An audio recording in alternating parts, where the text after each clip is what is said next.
여러분 안녕하십니까? 뉴스데스크 충북 소식입니다. 사흘간 단수 피해를 겪었던 증평군 증평읍에 수돗물 공급이 재개됐습니다. 폭염 속에 주민 피해가 적지 않았는데 정작 수돗물이 공급된 이후에도 이물질이 섞여 나와 쓸 수 없다는 불만도 제기됐습니다. 한국수자원공사는 주민들에게 공식 사과하고 재발 방지 대책과 피해 보상 방안을 마련하기로 했습니다. 김은초 기자입니다. 사흘간 이어진 단수 사태 복구를 마친 수자원공사 담당자가 취재진 앞에 섰습니다. 오늘 오전부터 수돗물 공급을 재개했다며 큰 불편을 겪은 증평읍 17,000여 세대 주민들에게 공식 사과했습니다.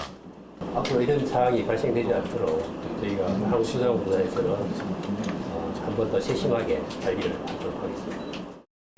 복구 이후 수돗물이 제대로 나오는지 반나절이 지나 피해 현장을 다시 돌아봤습니다. 식당에선 여전히 미리 모아둔 물을 사용하고 배달 주문만 간신히 받고 있었습니다. 수돗물에서 이물질이 섞여 나와 도저히 쓸 수가 없었기 때문입니다. 물색이 탁한 느낌이 있거든요. 그걸로 음식을 하거나 설거지 마무리하는 걸로도 못 쓰겠더라고요. 그래서 초볼 설거지랑 화장실밖에는 쓰지 못하고 있어요. 또 다른 식당은 어제에 이어 오늘도 결국 문을 닫았습니다. 수돗물 공급이 재개되는 시간이 계속 바뀌면서 허탕을 친 겁니다. 수질 개선 작업을 위해 저녁 6시부터 물 공급이 재개된다는 연락을 받았는데 갑자기 오전 9시부터 탁한 수돗물이 나오기 시작했습니다. 너무 시간이 들쭉날쭉하니까 얼마 안 지나서 또 9시부터 물이 나온다. 뭐 그렇게 해버리니까 오전 장사는 그럼 포기를 해야 되는 거예요. 그 전에 준비를 못하면 아예 포기를 해야 되니까. 사흘 내내 이어진 이번 단수 사태는 하천 지하 상수도 관로가 파손되면서 발생한 것으로 추정되는데 대체 설비만 있었다면 큰 피해로 이어지지 않을 수 있었습니다. 충주댐에서 증평읍 배수지로 이어지는 막바지 5.6km 구간은 상수 관로가 하나뿐이어서 이번처럼 관로 사고가 나면 바로 단수 사태가 발생할 수 있는 겁니다. 비교적 인구가 적고 물 사용량이 적다는 이유로 지난 2023년 인근 구간의 송수관로를 복선화할 때도 증평읍 구간만 쏙 빼놨다가 단수 사고가 나자 관로를 추가로 만드는 방안을 부랴부랴 검토하기 시작했습니다. 인구가 계속 늘고 도시가 성장했으면 추가로 물 공급이 필요해지니까 저희가 하나의 관을 또 깔아서 더 많은 물을 공급을 해야 되는데 아마 이제 이쪽에 물량이 안 늘어나고 하니까.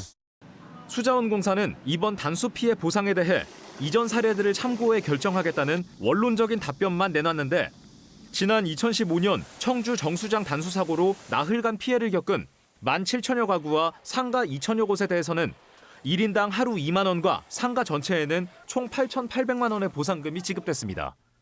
MBC 뉴스 김우초입니다.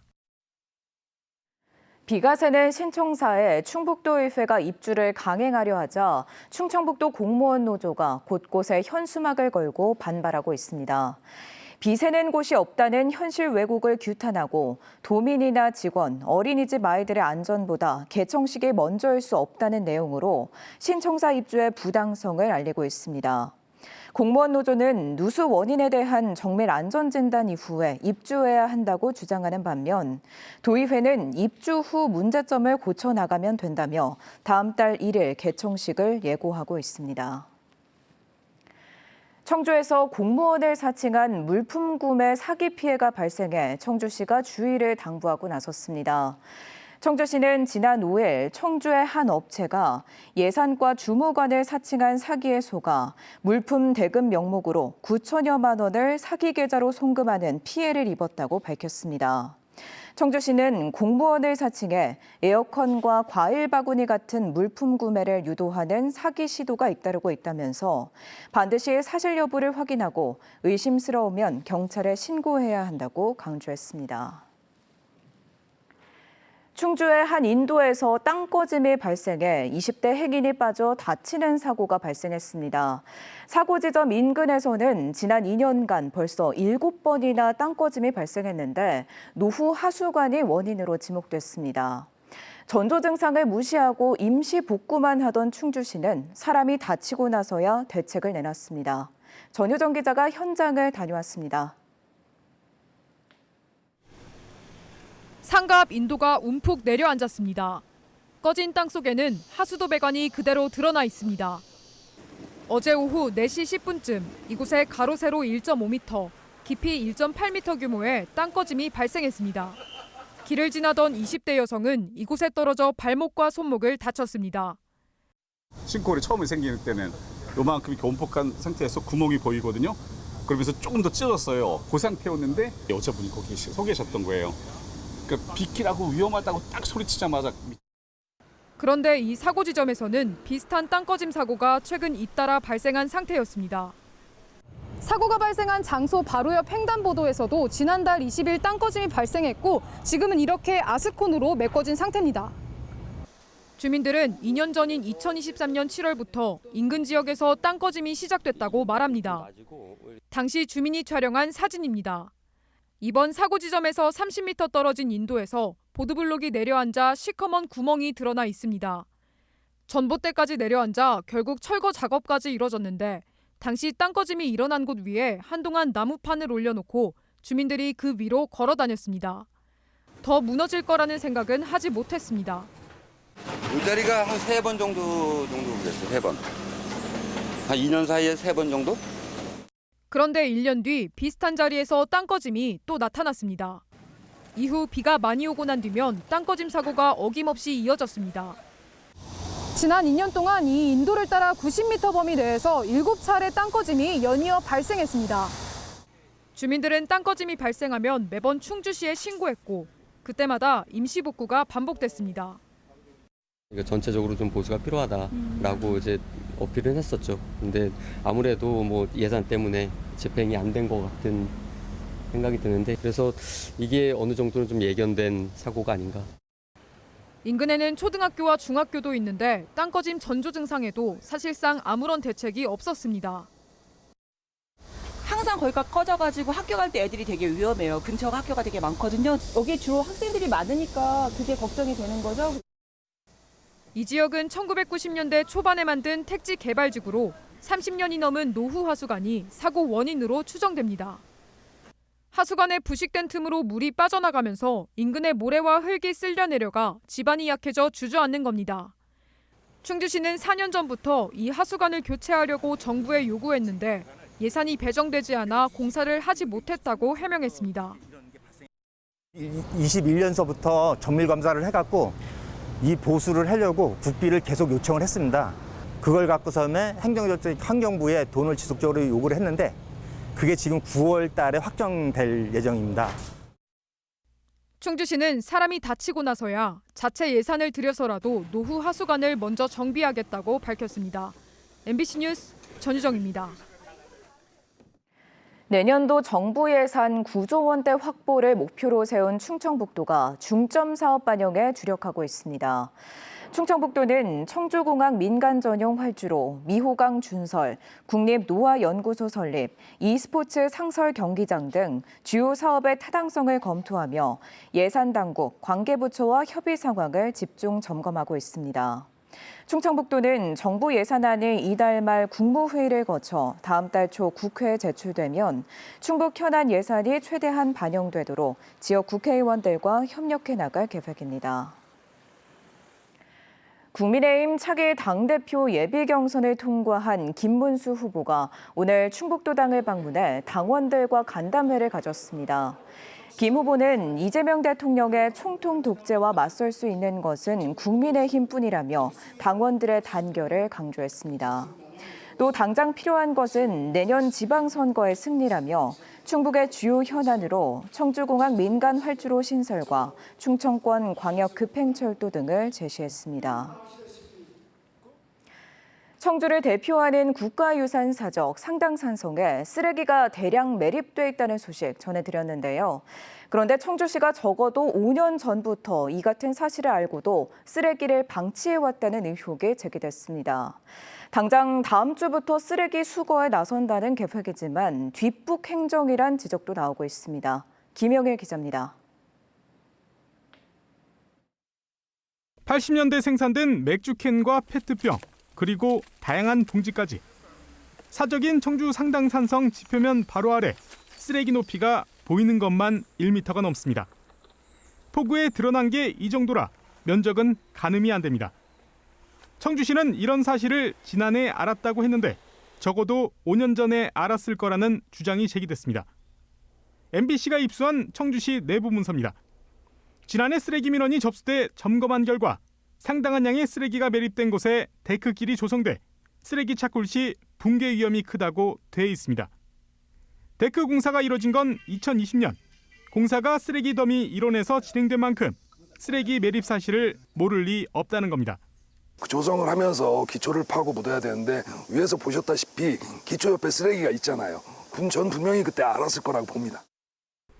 청주시도 가능성은 부인하지 않았습니다.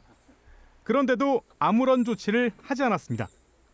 장마철 물길로 이미 상당한 양의 토사와 쓰레기가 유실되면서 데크가 붕괴될 위험이 있어 정비를 위한 논의가 필요하다는 보고도 받았지만 그게 끝이었습니다. 지상에 노출된 쓰레기를 치우는 것 말고는 아무런 논의 과정도 별다른 대책도 세우지 않았습니다. 뉴스 보고 하니까 이제 이게 엄청 심각하더라고요. 그렇게 심각한지는 몰랐었는데. 부서 협의는 없었어요? 협의 직원들은 아마 알고 있었을 거예요. 쓰레기는 그대로 방치됐고 올해도 어김없이 매립돼 있던 쓰레기가 쏟아져 나오면서 주민 민원도 반복됐습니다. 보도 이후에야 청주시가 뒤늦게 대책을 내놨습니다. 재난기금을 투입해 당장 다음 주부터 쓰레기 수거 작업에 나서는 한편 배수로 정비 등 대대적인 정비에 나서기로 한 겁니다. 국가유산청과 협의도 진행 중입니다. 관련 부서랑 협업해 행정 절차를 준비 중에 있습니다. 다음 주 중에 이제 쓰레기 처리와 사적 정비 공사를 진행할 예정입니다. 이런 조치가 가능한데도 최근까지 상당산성 쓰레기를 방치하고 제기된 민원도 제대로 처리하지 않은 사실이 확인된 만큼 민원 시스템 전반에 대한 면밀한 조사가 필요해 보입니다. MBC 뉴스 김영일입니다. 도로를 주행하던 전기차 배터리에서 화재가 발생해 당국이 조사에 착수했습니다. 오늘 오전 8시 50분쯤 괴산군 문광면 34번 국도를 주행하던 전기차에서 연기가 나 운전자가 갓길에 세우고 신고했습니다. 소방당국은 배터리의 열폭주 현상을 막기 위해 이동식 수조를 동원해 2시간 만에 진화했습니다. 경찰과 소방당국은 차량 트렁크 쪽에 설치된 리튬이온 배터리에서 연기가 시작된 점을 토대로 정확한 화재 원인을 조사하고 있습니다.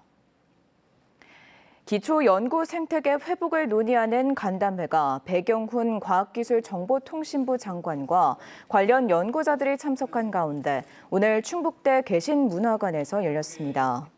배경훈 장관은 기초과학 연구는 예측 가능성이 있어야 한다며 연구 과제 숫자와 예산을 내년에 완벽하게 복원하겠다고 밝혔습니다.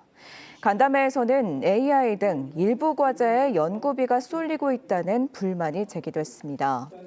한편 과기부는 기초연구 생태계의 성장 토대를 마련하기 위한 진흥 방안을 오는 11월 중 수립할 계획입니다. 충청북도와 태국 치앙마이가 바이오 뷰티 산업을 중심으로 교류를 늘리기로 했습니다. 타니생라 주한 태국 대사를 단장으로 한 태국 치앙마이주 대표단은 오늘 충청북도를 방문해 경제 분야 교류 확대와 협력 방안을 논의했습니다. 대표단은 특히 오송의 첨단 연구시설과 화장품 생산 라인을 둘러보며 이른바 K-뷰티 산업에 큰 관심을 보였습니다.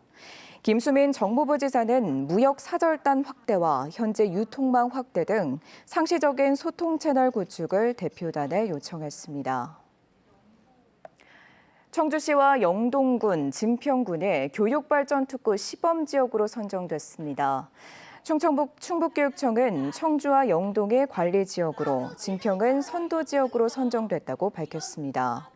관리지역은 1년마다 평가를 받아 재지정되며 선도지역은 3년간 운영됩니다. 이번 선정으로 충북에서 교육발전특구 관리지역은 6개로, 선도지역은 3개로 늘었습니다. 교육발전특구는 지자체와 교육청, 대학, 기업 등이 협력해 교육 혁신과 인재 양성을 지원하는 사업입니다. 충주시가 내일부터 무인 민원 발급기 수수료를 무료화합니다. 관련 조례가 공포됨에 따라 무인 민원 발급기에서 200원에서 500원씩 내던 121종의 민원 서류 수수료가 모두 면제됩니다. 충주시와 산하기관에는 무인 민원 발급기 31대가 운영 중입니다. 지금까지 뉴스데스크 충북 소식이었습니다. 잠시 후 스포츠 뉴스가 이어집니다. 시청해주신 여러분 고맙습니다.